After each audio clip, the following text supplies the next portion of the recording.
जब हम बात इनोवेशन की करते हैं तो इनोवेशन आज भारत में एक क्रांति की तरह हो गई है।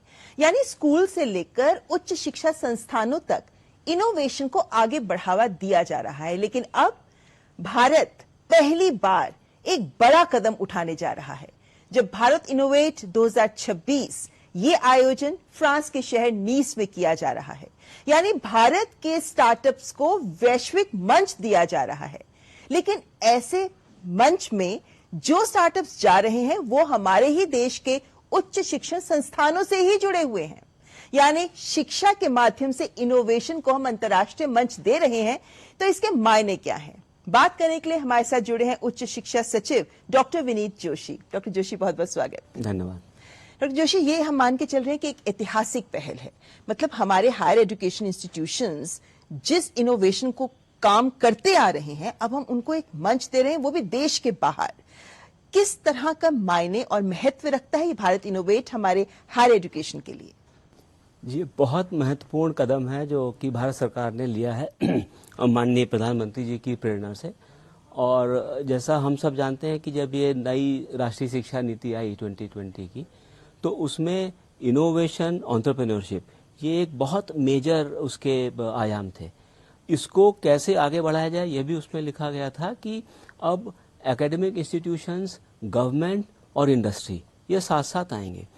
इसी को आगे बढ़ाते हुए जो माननीय प्रधानमंत्री जी ने प्रेरणा दी कि क्यों ना हम अब ऐसा समय आ गया है कि भारत को हम विश्व में दिखाएं कि जो भारत के उच्च शिक्षा संस्थानों में जो इनोवेशन हो रहा है वो कितना डीप रूटेड है और उससे कितना ज़्यादा चेंज संभव है।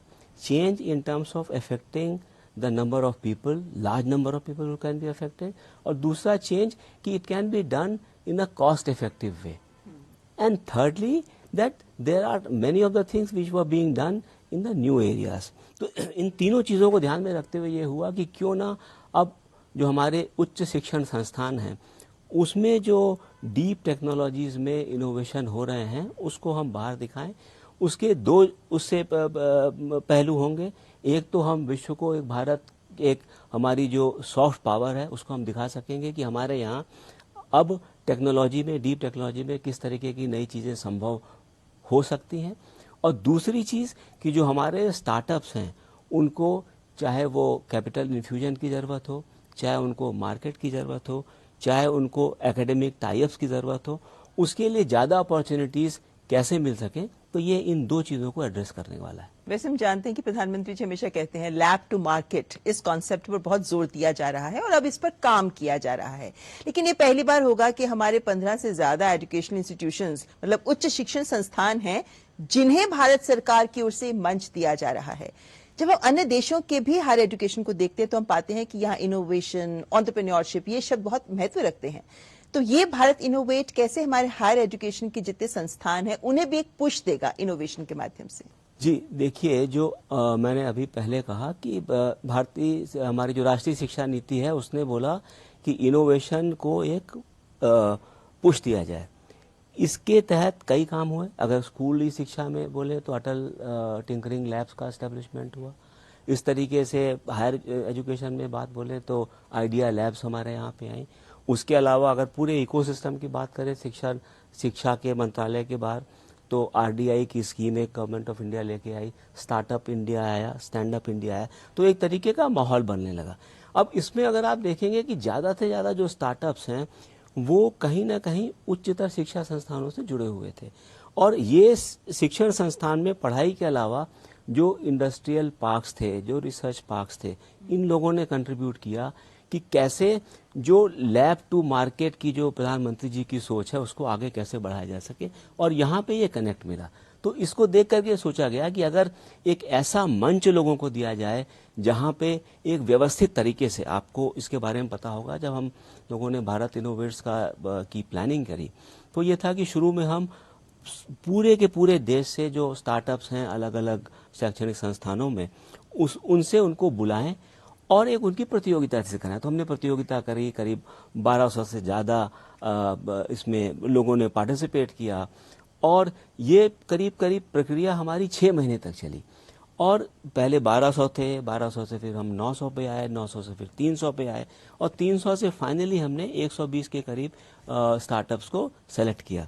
और ये एक बड़ी रिगरस प्रोसेस के थ्रू सेलेक्ट किया, जिसको एक समिति बनी थी, उसकी अध्यक्षता प्रिंसिपल साइंटिफिक एडवाइजर साहब ने करी। और जो हमारे स्टार्टअप्स बन करके आए, इनकी टेक्निकल कैपेबिलिटी ही नहीं, इनकी टेक्निकल यूनिकनेस, इनकी भारतीयता की पहचान और इनकी फीजिबिलिटी, इनकी कॉमर्शियल वायबिलिटी, इन चीज़ों को भी अलग अलग एक्सपर्ट्स ने देखा। तो इस तरीके से करके हम लोगों ने ये अब 120 स्टार्टअप्स को फाइनली सेलेक्ट किया है जो कि नीज जाएंगे। जी, वैसे डॉक्टर जोशी देखें तो विश्व भर में बहुत सारे ऐसे निवेशक हैं, बड़ी बड़ी कंपनियां हैं, कॉर्पोरेट्स हैं, जिनका ये कोशिश होती है कि हम उन लोगों के साथ जुड़ें जो हमें स्केल दे सके प्रोडक्शन का, टेक्नोलॉजी का भी। उस मायने में भारत की ओर भी विश्व देखे हमारा ये प्रयास है। तो हमारे पास ऐसी कौन सी क्षमताएं हैं जो आपको लगता है जिसके आधार पर विश्व को अब भारत की ओर देखना चाहिए कि भारत भी इनोवेशन हब है? अगर आप जो ये 120 स्टार्टअप्स हमारे जा रहे हैं बाहर पार्टिसिपेट करने, उसमें देखें तो उसमें आप हर एक में यह पाएंगे कि उनके अंदर में ये यूनिकनेस है। या तो वो एक बहुत ही कम कॉस्ट पे किसी चीज़ को कर दे रहे हैं, या वो ऐसी यूनिक चीज़ लेकर के आए हैं जो कि बहुत बड़े एरिया के लिए या बहुत ज़्यादा लोगों के लिए करी जा सकती है, या तीसरी चीज़ है कोई चीज़ बहुत जल्दी करी जा सकती है। तो ये 3 तरीके की विशेषताएं हैं। इसके लिए मुझे लगता है कि विश्व डेफिनेटली जब हम इनको जा करके वहाँ दिखाएंगे नीज में, फ्रांस में, तो सारे के सारे विश्व इसकी तरफ आकर्षित होगा और डेफिनेटली जो भारत का नाम एक सॉफ्ट टेक्नोलॉजिकल पावर है उसमें आगे बढ़ेगा। और हम जानते हैं कि भारत इनोवेट्स में नीस में 45 से ज्यादा दुनिया के बड़े बड़े निवेशक हैं जो आ रहे हैं। ट्रिलियंस ऑफ डॉलर्स की इकोनॉमी ये रेगुलेट कर रहे हैं। तो हम किन आउटकम्स को, किन उम्मीदों को लेकर वहां जा रहे हैं, क्या हासिल करना चाहते हैं? देखिए, इस दिशा में प्रयास हम लोगों ने काफ़ी समय से शुरू किया हुआ है। जब ही हमारे 120 स्टार्टअप सेलेक्ट हो गए थे, तो सेलेक्ट होने के बाद ही हमने इन लोगों के बारे में विश्व को बताना शुरू किया। और जो लोग उसमें इंटरेस्टेड थे, उन लोगों ने अभी बातचीत शुरू हो गई है और अलग अलग स्टेजेस पे हैं वो, क्योंकि उनसे हम लोगों ने अनुमति नहीं ली, इसलिए मैं यहाँ पे नहीं बोल पाऊंगा। लेकिन इस तरीके के टाइप्स हो रहे हैं। कुछ ने इंटरेस्ट दिखाया है कि वो टेक्नोलॉजी के साथ पार्टिसिपेट करना चाहते हैं, कुछ लोगों ने बोला है कि हम लोग साथ मिल करके करना चाहते हैं, कुछ लोगों ने बोला है कि हम लोग साथ मिल करके किसी मार्केट में जाना चाहते हैं।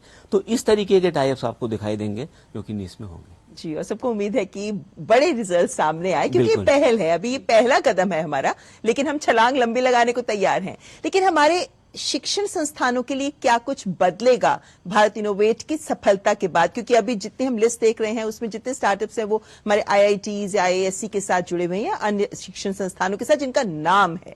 लेकिन शिक्षा के क्षेत्र में क्या बदलाव की उम्मीद हम कर सकते हैं?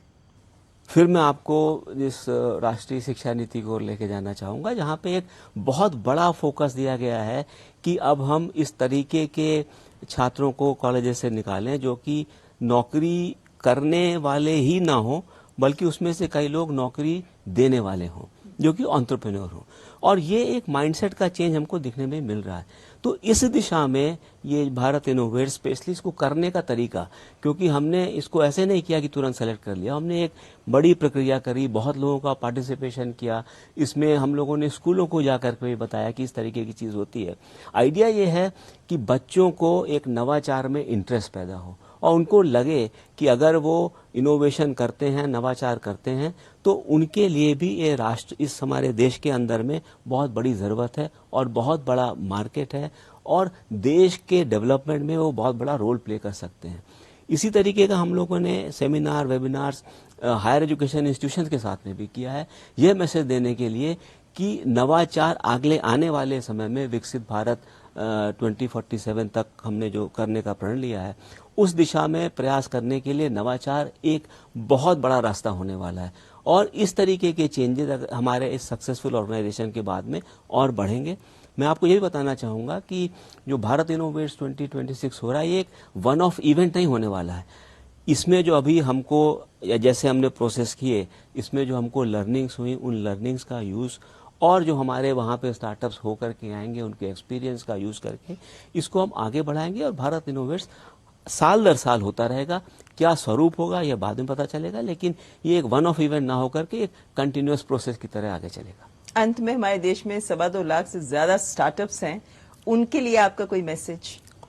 उनके लिए मैं यही कहना चाहूंगा कि आप में से कई स्टार्टअप्स इसमें हमारे साथ जा रहे हैं। स्टार्टअप्स की एक बहुत बड़ा योगदान है भारत के विकास में। स्टार्टअप करना एक सरल काम नहीं होता, इसमें सक्सेस भी है तो फेलियर भी है। मुझे जैसा पता है कि फेलियर ज़्यादा होते हैं, लेकिन मैं आप सभी से बड़ा प्रभावित हूं कि फेलियर होने के बावजूद भी आप लोग लगे हुए हैं और आज हम हमारे पास 2.5 लाख से ज़्यादा स्टार्टअप्स हैं। इतना ही नहीं, हमारे पास 120 से ज़्यादा यूनिकॉर्न्स भी हैं। तो इस कार्य में लगे रहिए। हम लोग, जहाँ तक शिक्षा विभाग का सवाल है, अपने शिक्षा विभाग के इन्वायरमेंट को पूरी तरीके से बदलने की कोशिश कर रहे हैं, जहाँ पे एकेडमी, इंडस्ट्री और गवर्नमेंट साथ मिलकर के, और पॉलिसी मेकर, एकेडमी, इंडस्ट्री और पॉलिसी मेकर्स साथ मिलकर के एक ऐसा एनवायरनमेंट बना सकें जहां से जो हमारे बच्चे पढ़ रहे हैं वो सोसाइटी के लिए यूजफुल चीज़ें पढ़ें और सोसाइटी के लिए यूजफुल चीज़ें बनाएं। तो मैं आशा करता हूं आप इस कार्य को जारी रखेंगे। बहुत बहुत धन्यवाद डॉक्टर जोशी, हमारे साथ जुड़ने के लिए, तमाम बातें साझा करने के लिए। बहुत बहुत शुभकामनाएं शिक्षा मंत्रालय को भारत इनोवेट की सफलता के लिए। धन्यवाद।